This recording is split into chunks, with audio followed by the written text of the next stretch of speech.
Do you want to Hackintosh a PC? You're in the right place. Today I will show you the steps of creating a Hackintosh.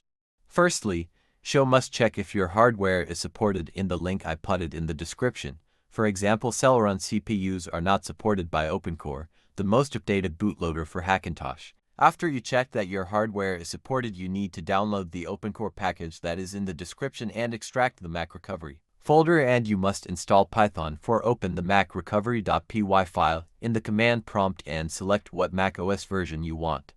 Now plug in a USB drive of a minimum of 10 GB and create a new folder called like this. Then extract the FE folder in the x64 if you have a 64-bit CPU, otherwise use the IA32. From here you must customize it for your hardware with kexts, drivers, and SSDTs. Check for the correct files in the OpenCore list in the description. And another time you must customize the co.nfig.plist file with OC Auxiliary Tool app. Here there are a lot of options you'll need to customize to make your system boot. Make sure to edit everything properly and don't skip anything that you may need to customize.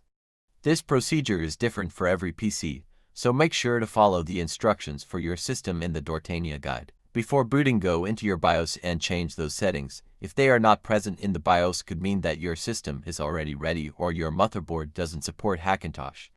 Now you are ready to boot the macOS installer and install it. I hope that this tutorial helped you and showed you the important steps of making an Hackintosh. Remember to like the video and subscribe to the channel, and see you next time.